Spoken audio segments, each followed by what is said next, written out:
Welcome back to the Center Podcast here at the Center for Faith and Ministry, where we look to connect, serve, and equip the people of Campbellsville University and beyond. This episode is a little different because we have a live audience with us. Everyone wave at this camera up here. Yep, there we go.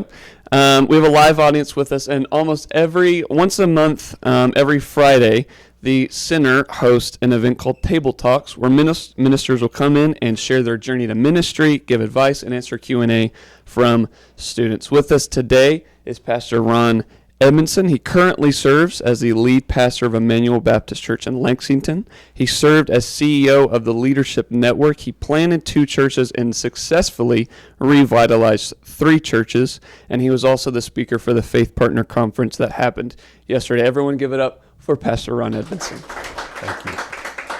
There it is. So starting off, I just wanted to ask, what is your superhero origin story of how you got into ministry? And I appreciated you sharing that with me because the way it was worded, I was like, superhero Batman? Or is that like, because there's no Batman in my story. But I think what you're asking is who kind of spurred me along. And I would say 2 people. One, I was in the marketplace for many years before I went into ministry. And my pastor at the time, I was very active in the community, doing tons of things in the community, but not doing a lot in the church, just faithful member. And my pastor preached on David and Goliath one time, and he pulled me aside after that, and he said, "Ron, you're a giant killer. Go kill some giants for the kingdom of God." And that resonated with me. I'm like, what does that even mean? But it stuck in the back of my mind. And then did a lot of things in business, served in elected office, lots of different things. And I had sold a business and looking for work, and just found myself doing tons of ministry stuff just while I was looking. And this wealthy guy in our church sent me away to his cabin. And if you're going to be in ministry, you're not going to have a cabin, so I have wealthy friends that have a cabin.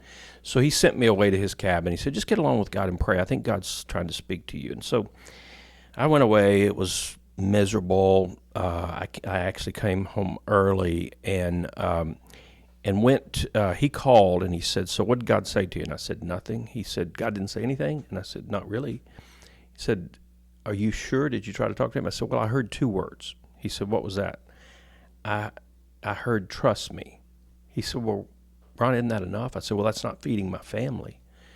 And he said, Ron, how long have you been teaching the Bible? And I said, I don't know, 15 years or so. He said, so in other words, you want to teach people what it means to walk by faith. You just don't want to have to do it yourself. I said, well, that was kind of the plan, but, but he said, Ron, why don't you do what you're already doing? Don't you see what everybody else sees? You're already doing what you're supposed to do. You just need to find a way to get paid for it. And so that afternoon, I surrendered to ministry, and I told my wife, waited till Sunday. She's an accountant, and I wanted her to have a good weekend. And I told her Sunday, I said, hey, I got a new job. He said, what's that? I said, well, I'm working for the Lord. And so I guess she would have to be the 3rd superhero because she said, well, I've known that was coming for many months. I was just waiting for God to confirm it for you. Wow. So here we are. Awesome. What does ministry look like for you right now? Ministry for me right now really is a lot of communication, obviously. The Sunday is the most important event of my week. And I'm not saying it's all about Sunday, because it's all about Monday through Saturday also, at least in the people's minds. But that is my one opportunity of the week, and so I build for that to speak into our people. But then, the rest of the week is just who can I'm 62, so I'm looking at it from a different angle now than I ever have. And so what's my mark? Who am I going to leave behind? What's my investment going to be from a kingdom sense? Gotcha. You've been in ministry, correct me if I'm wrong, 35-ish years. No, 23 years. 23 years, okay. In vocational ministry. Of course, been in ministry, for many, many years. But because I served as a lay person, just like I hope the people in my church do. Gotcha. But vocationally, 23 years. Okay. Over that course of those years, what has changed from the beginning to where you are right now? And then we'll open it up for questions. Oh, so everything. Literally everything has changed. The people have changed. Their expectations have changed. Culture has changed. The demands of time have changed. I mean, literally, there's nothing. It doesn't look, other than the centrality of the faith, nothing is the same as it was 23 years ago. Gotcha. Awesome. So what we're going to do, we're going to open the floor up. If you have a question, throw a hand up and just go for it. What is the most rewarding part of your current ministry? This question came up last night, and the most rewarding part of my ministry is being able to invest in others, and especially the next generation. It's my absolute favorite thing to do. We have a large team of really young people, brand new in ministry, and I just love it. They fuel me. They give me energy. Our college ministry is just going nuts right now, and my home group are all people my age. We host our college leadership. We do a joint group. We just did that this week before they leave for the summer, and absolutely we get 10 times out of that. My group does than the college crowd does, but they love it because they get good food and it's free and lots of great fellowship. So we are absolutely loving that. What was like the largest unsuspected struggle you had in your ministry? Good question. And do we need to repeat those questions so they can they hear them? Yeah. So, I hate to say this because there's so much to unpack, but it's been the people. The hardest part of ministry is the people. And obviously they bring their own baggage to it, but we in the church many times face more opposition in the church than we do outside the church. Just the little squabbles about things that don't even matter. I think coming out of the business world now, having served an elected office, I don't put up with a lot of it. But if your big deal is how it's cold in the worship center, well, put on a sweater, for goodness sakes. We're here to study the Bible, and worship together.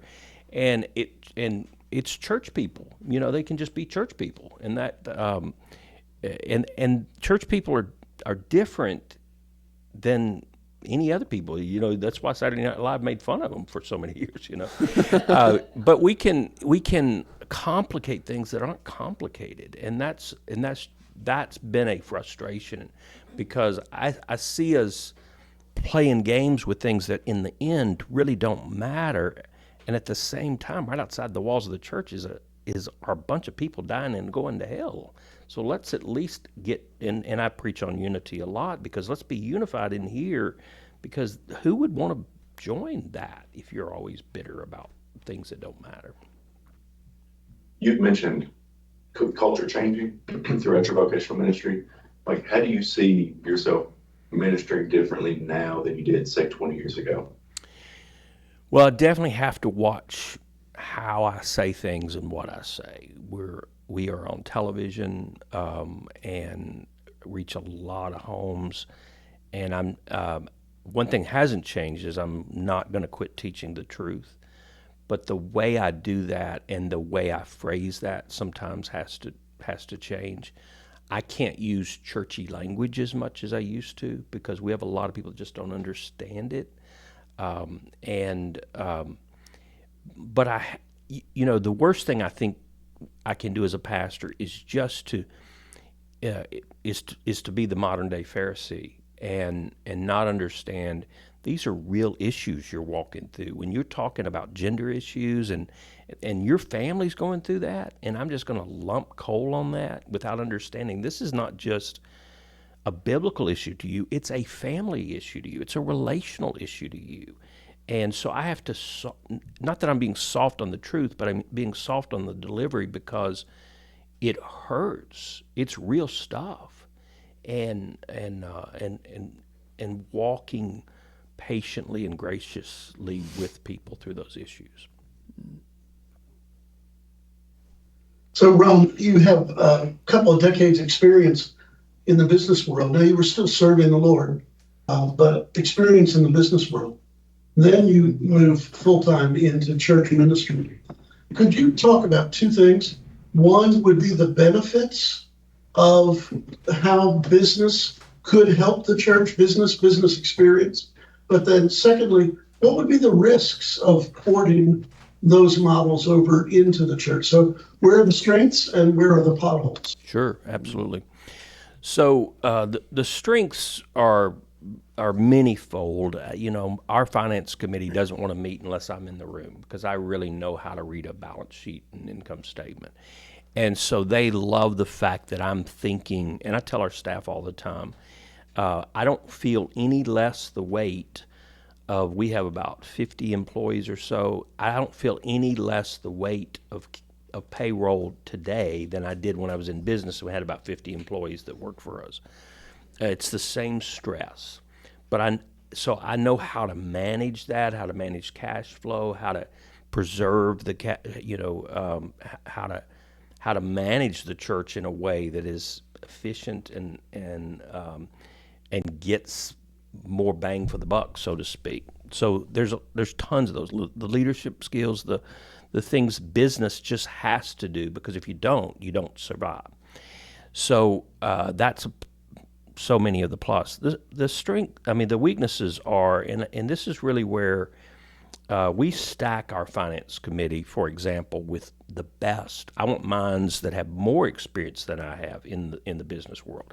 We've got a very successful banker that's chairman of our committee, retired and made plenty of money, and very successful guy. So he's got tons of skills and that sort of thing.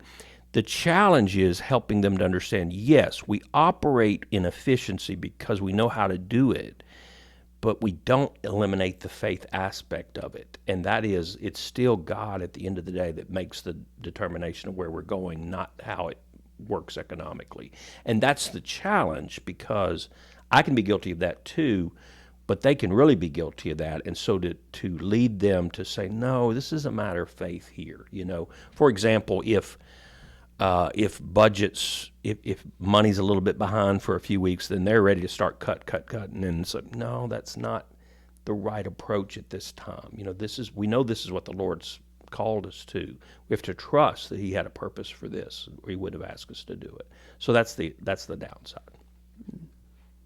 And maybe a follow-up question related. Now, I know there are churches of very large scale, but many pastors are bivocational out of necessity. Right. But could we find a middle ground, or would you suggest a middle ground where pastors are bivocational not out of just trying to put food on the table, but out of remaining in contact with the real world? I would recommend it. I really would. A lot of the church plants these days that are the most successful are sending people into cities with their vocation in hand, and so I encourage it. Dr. Hernandez and I were just talking earlier about our greatest initiative is faith and work right now, and I'll say to our church all the time, what you do on Monday is just as important as what I do on Sunday. So I'd love to raise up a generation, and we're seeing it, it's happening, but I'd love to raise up a generation who goes out thinking, I'm going to take what I've learned, and I can be a great IT person, I can be a great finance person. We're looking to plant a church in New York City right now, for example, with multiple partners, and I'm talking to a young couple. He just got his MBA, he's a financial guy, he's going to be very successful, and she's actually on our staff. And I'm saying, we're trying to plant in the financial district of New York City. What better place to go with what you have and put down some roots and launch? So I think that has to take place. Faith in Focus is the Center for Faith and Ministry's monthly newsletter, offering an insightful glimpse into the vibrant faith life at Campbellsville University. Each edition highlights key happenings at the center, from events and initiatives to personal stories of faith, alongside faith-related news and updates from across the university community. Stay connected and inspired as we share the ways faith is shaping lives at Campbellsville University. Go to the description and click the link if you would like to join. Back to the video. When planning churches, what is God speaking to you, or what is your mindset going through planning churches? That's a great question. For me, couple couple of aspects there, and some of this may end up being a theological bent. But for me, I don't think. So I'll tell a story. We thought we were going to go plant in New York City because we love the big city. We love New York. I mean, who doesn't like New York style pizza, right? And so we spent a lot of time looking at that as an opportunity for my wife and I, and to go up there with the business mindset and all that. And one of the trips, I was walking the streets, or actually running the streets at the time, running by myself and just kind of talking to the Lord. And I said, Lord, if you want us to plant here, give me an unwavering, undeniable love for these people that I cannot escape. And it was one of the few times I've sensed the Lord speak to me directly. And he said, Ron, you're asking me to do the wrong thing. I said, okay. You need to concentrate on having an undeniable, unwavering love for me that you can't escape. And if you do that, you can go anywhere and you'll be successful planting churches. So I don't think, where do you want to go and where do you want to live? Go plant a church there, because they probably need one, So I don't think you have to wrestle a ton with, oh, Lord, where do you want me to go? What are the conditions? Look, where are the needs? Where would you like to plant some roots, because they probably need a church. And so for me, I'm always just thinking, where's the opportunity, and where does that align with what God's already doing? So we have a guy right now. I'm actually talking to him later today. That's in Denver, and he was on our staff sitting in my office one day, complaining about something. And I said, you're never going to be happy on a team. You're a planter, like you're a wild horse, And he just told me last week. He said, "Do you remember that conversation?" And he's planting in Denver now because he loved the city. He loves to go ski. He loves, And so I think you can combine your passion, your heart, your interests with what the Lord's already doing. I've got one. What excites you the most about the future of the church? The energy I'm seeing in the next generation. Now, these waves come and go, obviously, but it's going right now, and I think we ought to capitalize on it, because your generation is not asking. You're not asking some of the same questions my generation was about, right. How do we make it fit and all that. You're just ready to go do it, and so I love that. So that's why we just keep equipping and encouraging and sending out, because you're ready. How do you typically invest in the younger generation? It depends on what they need. That's always the way I lead, but I don't think I think leading is spelled TIME. It's literally just spending time with people, and so Cameron and Sierra. Cameron was a student.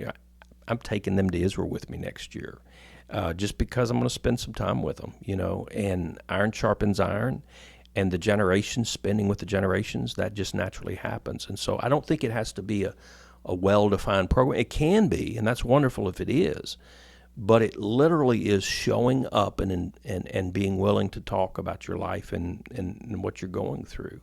The reality is, and I'm trying to lead our church to understand this. I was also telling Dr. Hernandez earlier about our mentoring program we have going. We just piloted it this year. And the number one question for when I ask somebody my age to mentor somebody, the number one objection is, I don't know what to do with them. Well, don't do anything with them other than spend time with them, because they'll show up with the issues. They'll show up with the problems. And you probably have more insight and wisdom about those than you think they do. The other thing I would say, and I tell our young people this all the time, the more you show up, your generation shows up dumb, like you don't know anything, the better off you'll be for a while, because you don't know what you don't know. And so just be willing to sit with somebody wiser and say, help me understand this. Now, you're not going to do that with your parents because they're still dumb, but you might do it with your grandparents, right?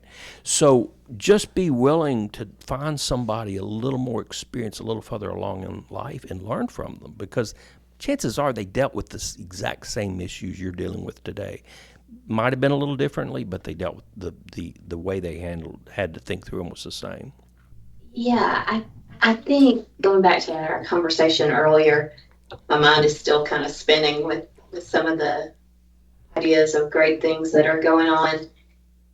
How do you talk with churches that are at a crisis point about, kind of projecting what their future could look like? How do you do that with sensibility and helping them move forward? So the first question I always ask is, when was the last season when everything was clicking? When was the last time when you weren't worried about the budget, you had lots of visitors coming in the door, disciples were being made, missions programs were working? It's just a good season in the life of the church. When's the last time that happened? And that can be a really sobering question, because if your answer takes you back to the 70s or back to the 80s, you're okay. That's and the longer something has plateaued or declined, the longer it takes to rebound, and so it just becomes a real sobering posture to think about how long we've been this way. And it's kind of like the frog in the kettle. We had some, when we got to Emmanuel, we've been there 2 seasons, we got there the first season in 2012, the church probably couldn't be any more broken than it was, and they didn't know it because it had happened over time. So then we had growth, and our state denomination newspaper did a story on our growth, and they interviewed somebody who'd been there a long time, and they said they asked the question, so you've had some decline, and oh no, we hadn't had any decline. We needed to grow again. We hadn't had any decline. They were half the size they were in the 50s, but you just didn't see it because it happened kind of so slowly over time. Aiden kind of talked about what you're most excited about for the next generation. On the flip side of that, what are you most concerned about, and how are you practically fighting that in ministry? That's a great question. I guess the concern is the same concern I would always have, is just that we grow complacent. Nothing happens without intentionality. In all of life, and so I think if we just become complacent with the way things are, satisfied, that sort of thing. That's how many of these churches that we were talking about got there. The only way to grow something is to stimulate the growth in some way. And so things have to be moving. On our team, we have about half that absolutely hate change, and we have about half that absolutely love it. And I have to be the bridge in the middle of those to kind of, we have to change things. There is no growth without change. And we can't wait until it's broken to change it. So you have to be changing even when change is not needed. And that's just that's the balance of good leadership. But so the biggest fear would be that we just get complacent with. You talked a little bit yesterday at the Faith Partner Conference about how I think around the Easter season you worked 27 straight days. How do you personally stay spiritually healthy, because you're such a busy person? I'm real disciplined. Even on those 27 days, I'm real disciplined with my time, in terms of I don't usually go in the office till 9 o'clock or so, and my assistant knows not to schedule meetings before that, and I'm in a different season now, that I'm able to do that. Mm-hmm. But we also talked about how if it's a really difficult day, I'm going to go home early and cook and, that sort of thing. Right. So it really is also what we talked about last night, just kind of the rhythms of life, just disciplining those. To everyone listening and people watching, what is the best advice that you have ever received, and what's the best advice that you would give to future ministers? That's a great question. I'm not a guy that has favorites of any sort, so I like all ideas. But the best advice I've ever received,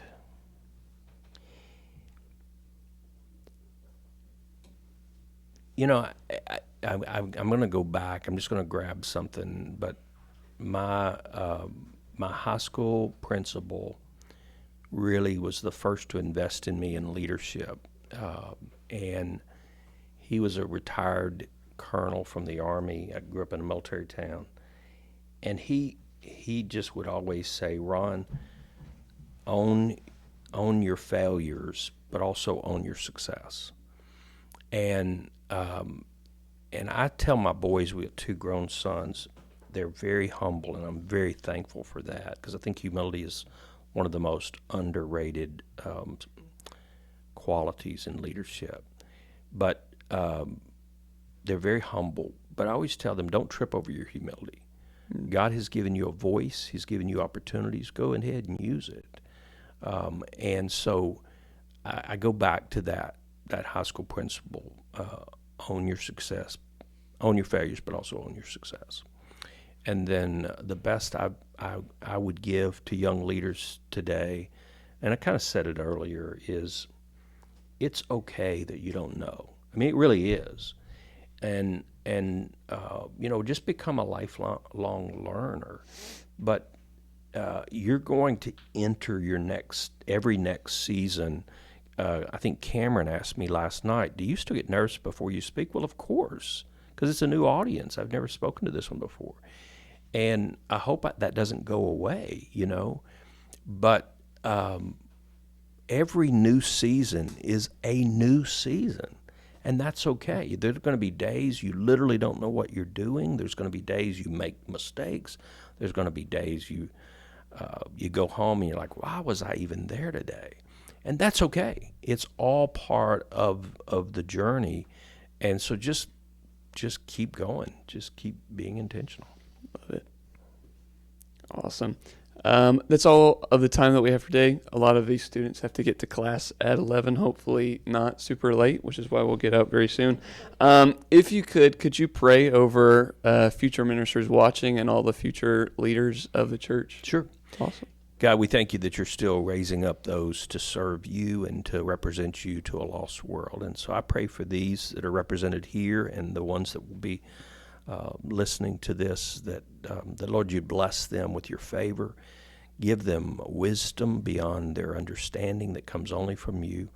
Give them a calm assurance of their place within your kingdom and within their calling, and then equip them and give them opportunities that far succeed anything they expected. We love you and praise you in Jesus' name. Amen. Amen. Thank you for being here. Absolutely. It was wonderful. Thank you for watching the Centered Podcast. If you enjoyed the episode, make sure you like and subscribe. God bless, and we'll see you next time.